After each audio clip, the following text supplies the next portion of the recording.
After he had said all this, Jesus left with his disciples and crossed the Kidron Valley, where there was a garden into which he went with his disciples. Judas the traitor knew the place also, since Jesus had often met his disciples there. So Judas brought the cohort to this place together with guards sent by the chief priests and the Pharisees, all with lanterns and torches and weapons. Knowing everything that was to happen to him, Jesus came forward and said, "Who are you looking for?" They answered, "Jesus the Nazarene." He said, "I am he." Now Judas the traitor was standing among them. When Jesus said to them, "I am he," they moved back and fell on the ground. He asked them a second time, "Who are you looking for?"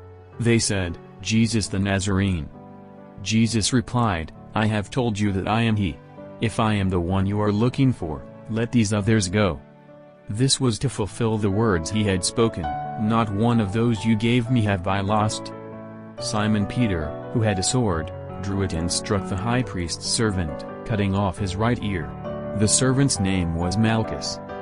Jesus said to Peter, "Put your sword back in its scabbard. Am I not to drink the cup that the Father has given me?"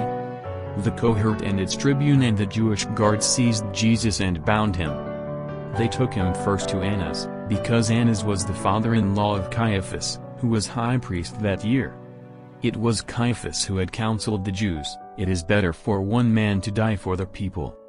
Simon Peter, with another disciple, followed Jesus. This disciple, who was known to the high priest, went with Jesus into the high priest's palace. But Peter stayed outside the door.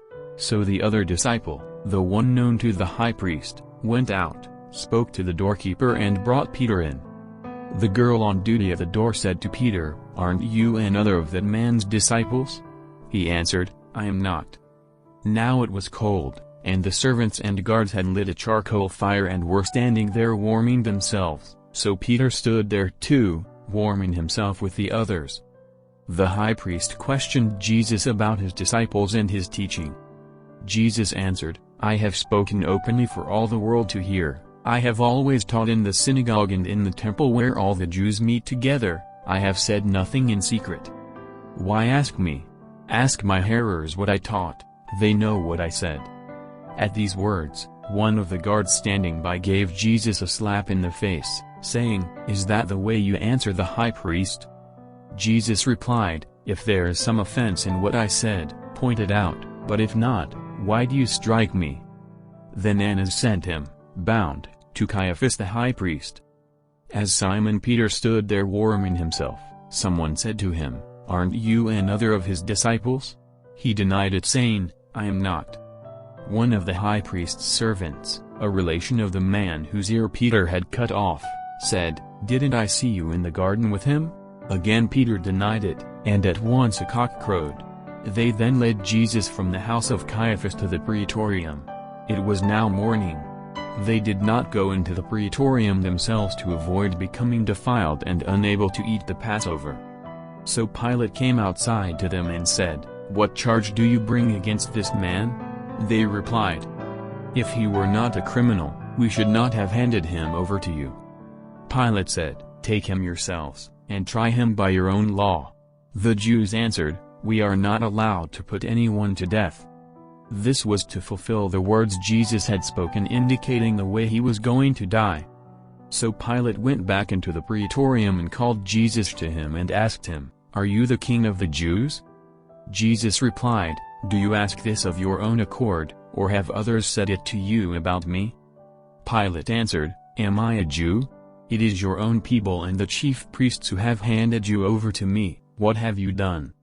Jesus replied, "Mine is not a kingdom of this world. If my kingdom were of this world, my men would have fought to prevent my being surrendered to the Jews. As it is, my kingdom does not belong here." Pilate said, "So, then you are a king?" Jesus answered, "It is you who say that I am a king. I was born for this, I came into the world for this, to bear witness to the truth, and all who are on the side of truth listen to my voice." "Truth?"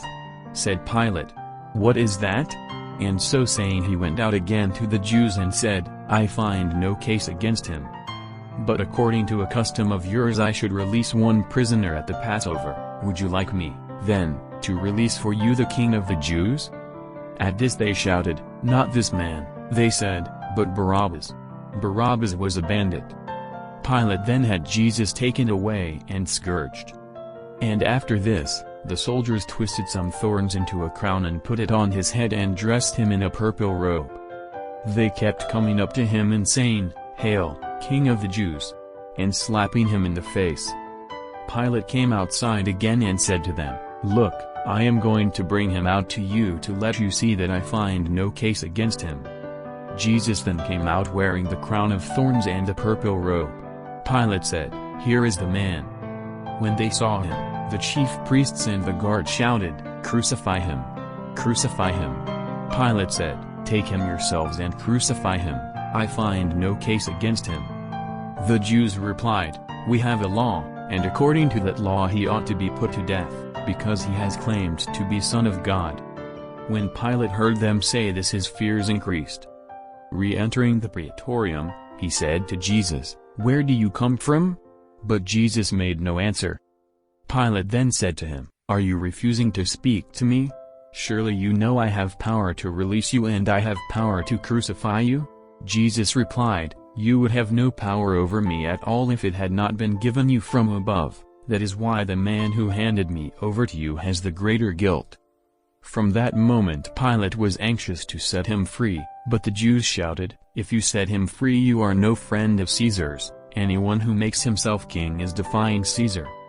Hearing these words, Pilate had Jesus brought out, and seated him on the chair of judgment at a place called the Pavement, in Hebrew Gabbatha.